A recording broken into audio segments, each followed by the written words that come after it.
Ryan Reynolds here from Mint Mobile. With the price of just about everything going up, we thought we'd bring our prices down. So to help us, we brought in a reverse auctioneer, which is apparently a thing. Mint Mobile Unlimited Premium Wireless. How to get 30, 30, bit to get 30, bit to get 20, 20, 20, bit to get 20, 20, bit to get 15, 15, 15, 15, just $15 a month? Sold! Give it a try at mintmobile.com/switch. Upfront payment of $45 for 3-month plan, equivalent to $15 per month required. New customer offer for first 3 months only. Speed slow after 35 gigabytes if network's busy. Taxes and fees extra. See mintmobile.com. This episode is brought to you by Greenlight. Get this. Adults with financial literacy skills have 82% more wealth than those who don't. From swimming lessons to piano classes, us parents invest in so many things to enrich our kids' lives. But are we investing in their future financial success? With Greenlight, you can teach your kids financial literacy skills like earning, saving, and investing. And this investment costs less than that after-school treat. Start prioritizing their financial education and future today with a risk-free trial at greenlight.com/Spotify. Greenlight.com/Spotify.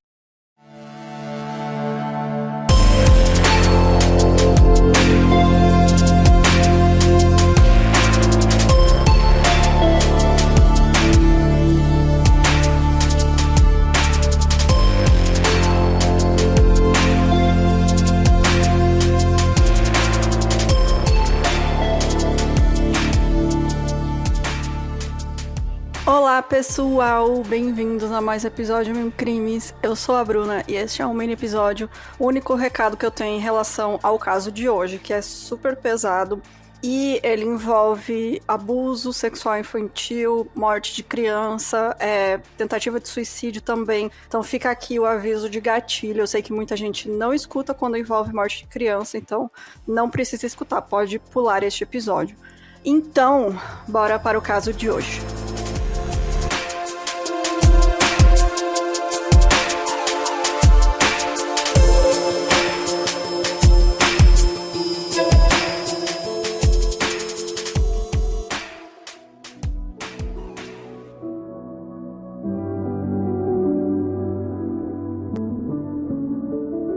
A Marianne Bachmeier, ela nasceu em 3 de junho de 1950 em Sarstedt, na Alemanha. Os pais dela tinham fugido da Prússia Oriental depois do fim da Segunda Guerra, essa região que atualmente é dividida entre Rússia e Lituânia.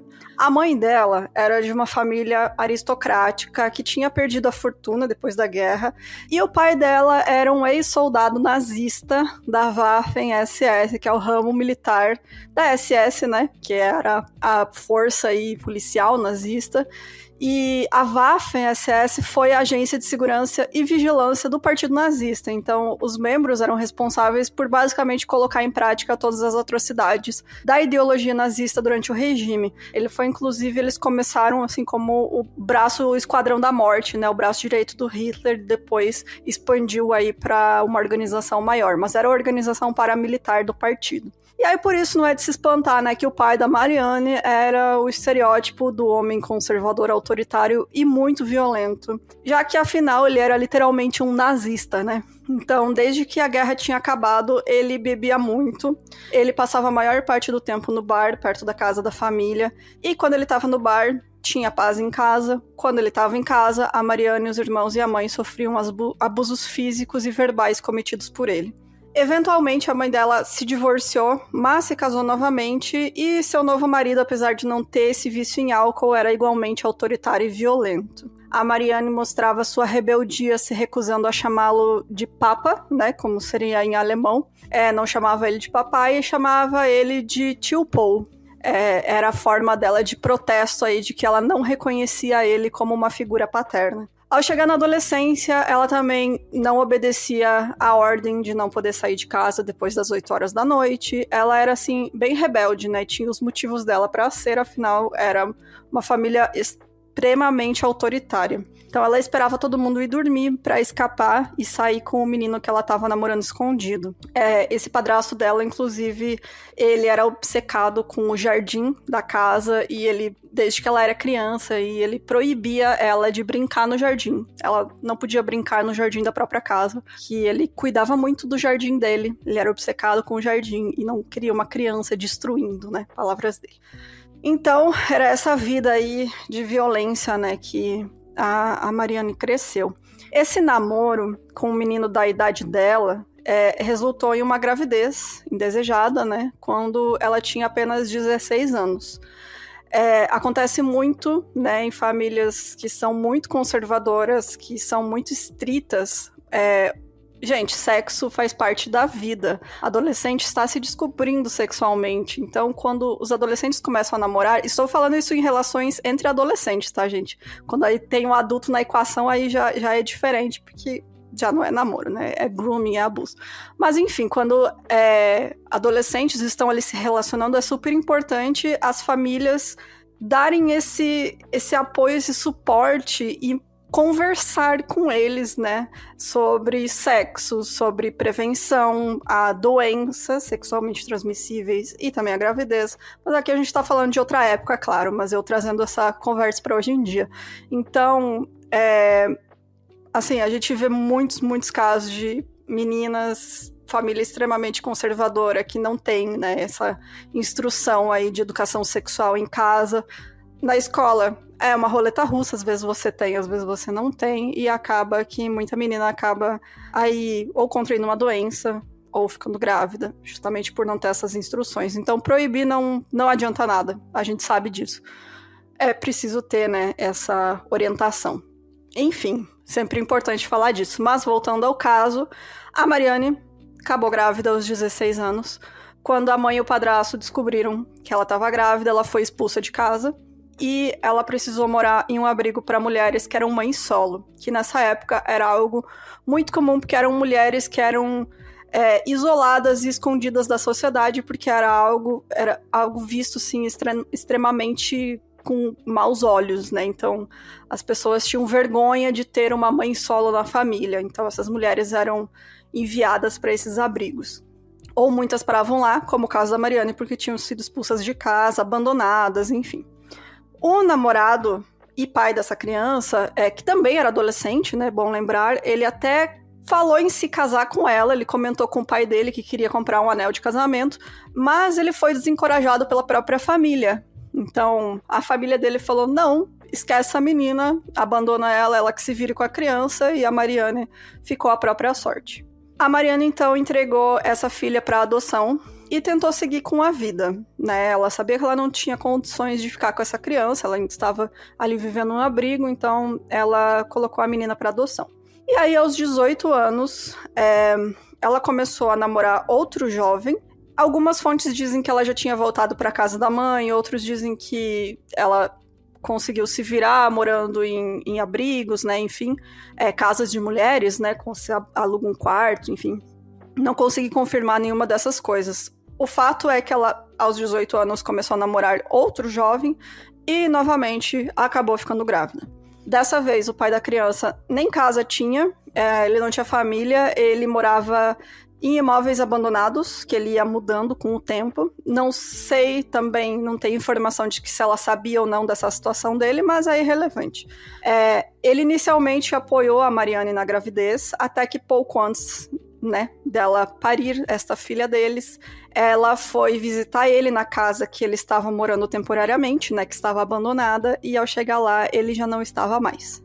Algumas fontes dizem que, na verdade, ela descobriu que a mãe e o padrasto iam passar um tempo fora de casa, e aí ela foi com esse cara para casa, né, invadiu, entre muitas aspas, aí, a própria casa, a casa da mãe, e ficou lá um tempo com ele. Não consegui confirmar nenhuma das versões, se foi realmente uma casa abandonada. Enfim, era uma casa que não tinha ninguém. Ele estava lá e ela chegou, ele não estava mais. Isso aí ela já estava com a gravidez em estágio bem avançado já. E aí, abandonada mais uma vez, a Mariane ainda foi vítima de um crime horrível. Enquanto ela estava nessa casa, sozinha, um vizinho sabia que lá tinha uma jovem grávida que estava sozinha. Esse homem entrou na casa com uma arma e estuprou a Mariane e ameaçou matar ela se ela chamasse a polícia depois que ele fosse embora. Ela reuniu coragem, né, a coragem que ela tinha, chamou a polícia, e o homem foi preso e, surpresa, foi condenado. Não consegui encontrar quanto tempo, mas na época o que se condenava por estupro era em média de 4 anos. Então, Esse homem foi condenado aí pela violência que cometeu contra ela. E a segunda filha dela nasceu depois disso. E, de novo, apesar de querer ter filhos no seu futuro, a Mariane precisou entregar a menina para adoção porque não tinha uma rede de apoio, não tinha meios de sustentar aquela criança. Aos poucos, a Mariane conseguiu ir se virando, e aos 20 anos ela arrumou um emprego em um pub e morava sozinha em um pequeno apartamento. Algumas fontes dizem que esse apartamento era em cima desse pub, enfim, era próximo. Não sei dizer se exatamente era em cima. Mas ela estava ok, vivendo a vida dela na melhor medida possível. Esse pub se chamava Tipasa e era um lugar, assim, de encontro para jovens, hippies, pessoas de espírito livre, então era uma vibe muito bacana, ela gostava muito daquilo. A Mariane tinha muitos amigos, ela se sentia em casa, ela adorava trabalhar lá, ela às vezes ficava até depois do expediente para acompanhar os clientes regulares, bebendo e conversando, então ela gostava muito de trabalhar lá. E aí ela começou a se relacionar com o gerente do pub, e aos 22 anos ela descobriu que estava grávida novamente. Mais uma vez, o homem com quem ela se relacionava dizia que ia apoiar ela e a criança, mas a Mariane já não confiava tanto que isso fosse acontecer. Só que agora ela estava numa situação um pouco melhor que nas vezes anteriores, né? Ela já estava mais madura, apesar de ainda ser muito jovem, ela foi obrigada a amadurecer, né? Ter sido expulsa de casa aos 16 anos. Então, ela já era mais responsável, ela tinha um emprego, ela tinha um lugar para morar, então não ia ser fácil de jeito nenhum, mas ela ia dar um jeito. Então a Mariane aceitou o destino dela, que ela sonhava em ser mãe realmente, e ela disse: agora é a vez de eu ser mãe, vou criar essa menina, essa filha, mais uma vez uma menina. E ela estava tão certa dessa decisão que ela até fez uma laqueadura, logo que nasceu a terceira filha. Então ela falou: ó, é isso, essa minha filha que eu vou criar e vou seguir minha vida com a minha filha. Essa menininha nasceu, o nome dela é Ana, ela nasceu em 14 de novembro de 72, quando a Mariane estava com 22 anos. Como esperado, o pai da criança abandonou as duas e a Mariane precisava novamente se virar. Ela continuou trabalhando no pub e ela passou a levar a Ana junto com ela. Desde muito pequena, a Ana convivia com adultos, nesse ambiente aí que não era propício para a criança, mas tanto os funcionários quanto os clientes regulares, eles sempre faziam questão de dar atenção para ela, garantir que ela estivesse segura, enquanto ela acompanhava a mãe no trabalho. E às vezes a Ana dormia, lá no pub tinha um cantinho pra ela dormir, enfim, as pessoas eram muito acostumadas e, como eu comentei, era uma vibe muito legal desse pub, né, pessoas jovens, enfim, era um pessoal meio hippie, assim, então, anos 70, né, era o auge do hippie, então era assim, todo mundo, óbvio, né, não é a melhor condição ali de vida, mas era o que a Mariane conseguia proporcionar para a filha dela. Só que mesmo agora com a responsabilidade de ter uma criança para cuidar, a Mariane, ela não queria mudar a rotina dela, né? Ela ainda era uma mulher muito jovem, ela ainda queria aproveitar a vida, ela era muito bonita, ela tinha muitos amigos, então o estilo de vida dela ela não queria mudar nada, se ela queria continuar com a vida que ela tinha antes da Ana nascer. Por isso ela continuou ficando até tarde no pub, assim, mesmo depois de acabar o expediente, ela continuava lá, e ela criava a Ana como se ela já fosse uma adolescente com capacidade para cuidar de si mesma sozinha.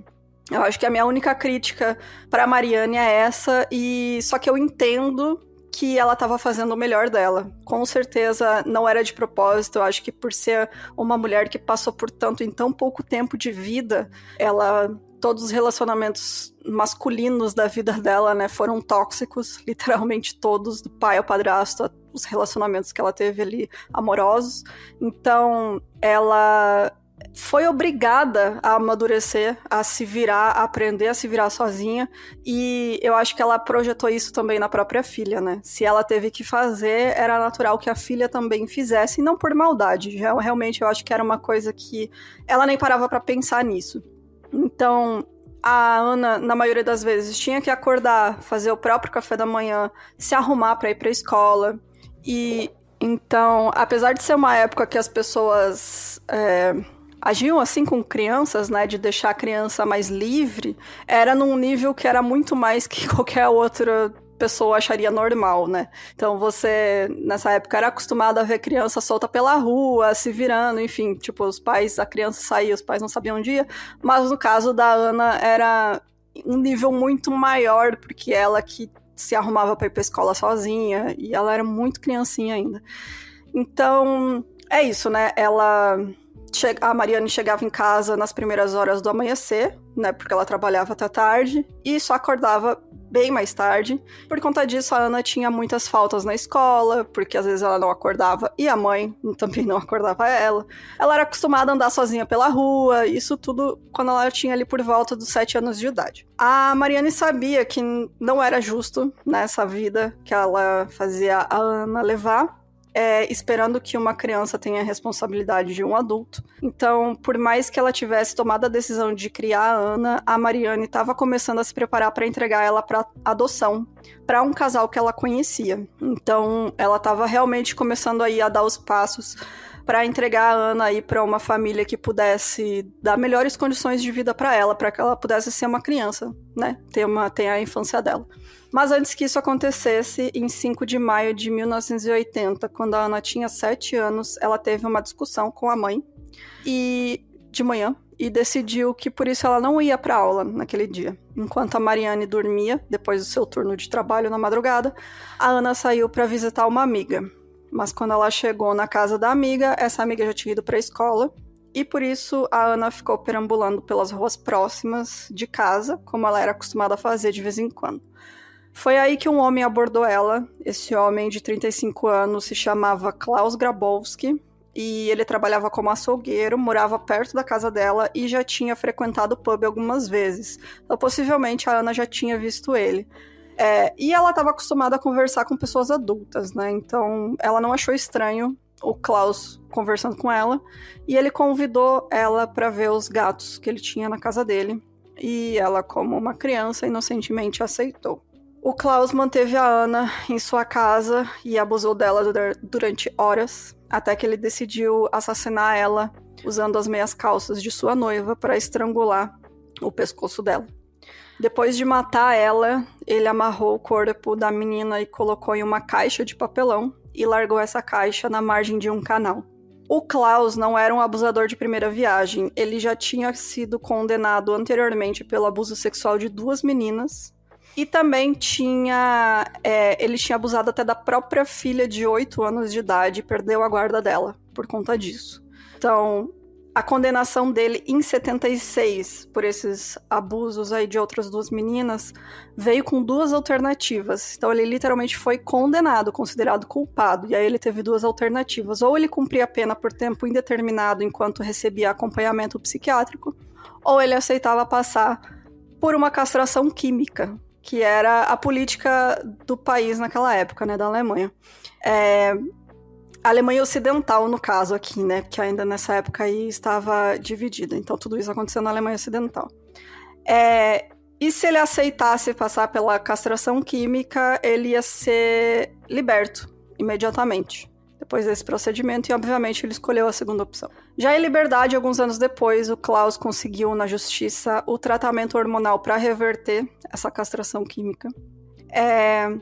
E lembrando aqui que não existe nenhum indício científico, né, de que a castração química aí resolve casos de abusadores, porque o abuso sexual não é questão de... não é sexual em si, né? O impulso não é sexual, é impulso de poder. Então, o Klaus nunca passou por nenhum tipo de acompanhamento psicológico para abordar seus impulsos violentos contra crianças, e as autoridades oficiais não faziam nenhum monitoramento sobre suas atividades. Então era isso, ele foi literalmente condenado, estava em liberdade, aí podendo fazer o que quisesse.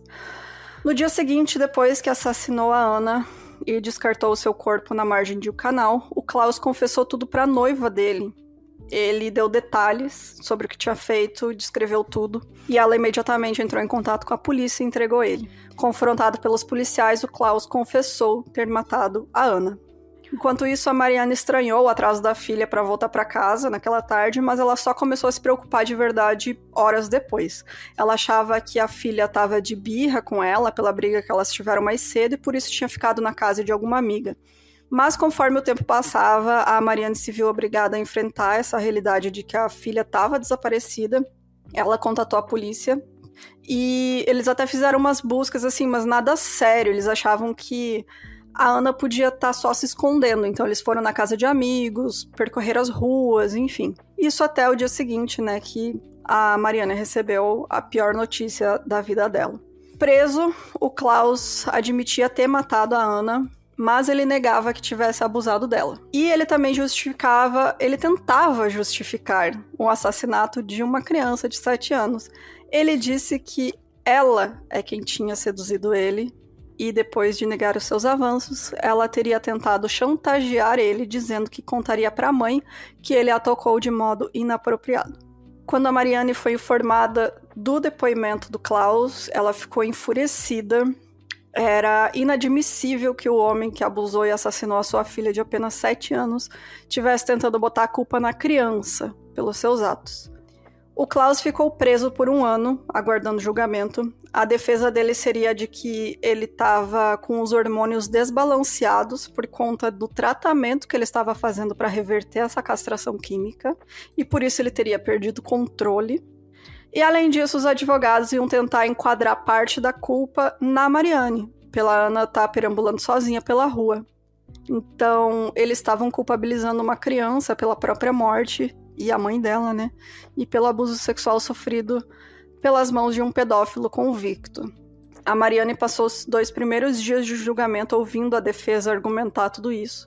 O Klaus já tinha sido processado antes por abuso sexual de crianças e tinha continuado solto, sem consequências, após ser julgado e considerado culpado.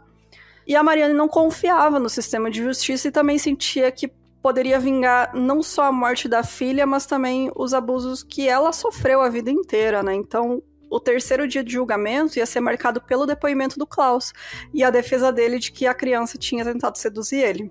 Ele ia repetir aquilo que ele falou quando foi preso, que a culpa era da Ana, de uma criança de 7 anos. Em 6 de março de 81, no 3º dia do julgamento, a Mariane entrou no tribunal e se aproximou lentamente do Klaus, que já estava sentado no banco dos réus. Ela puxou uma pistola Beretta 70 da bolsa e atirou 8 vezes contra as costas do Klaus, acertando 6 tiros e matando ele instantaneamente. Depois ela só largou a arma no chão, esperou calmamente que a polícia a prendesse, e testemunhas afirmam que depois de atirar ela teria dito em voz baixa: "Isso é por você, Ana".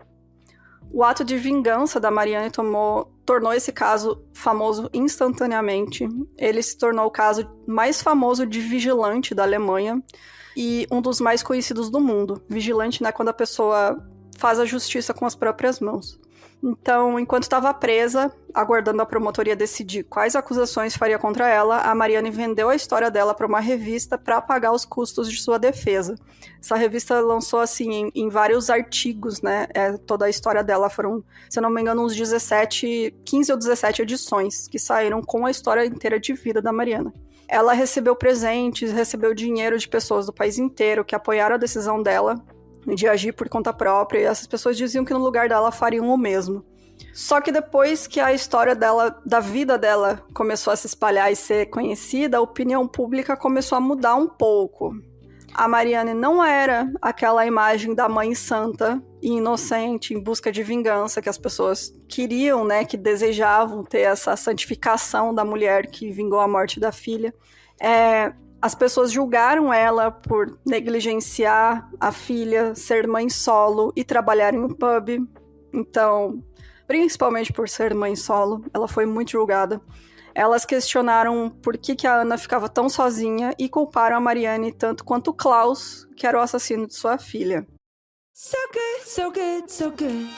New markdowns up to 70% off are at Nordstrom Rack stores now. And that means thousands of can't-miss deals just in time for summer. The denim section is unreal. Why do I rack? All the dresses. I always find something amazing. Plus, buy it online and pick it up in-store the same day for free. Great brands, great prices. That's why you rack.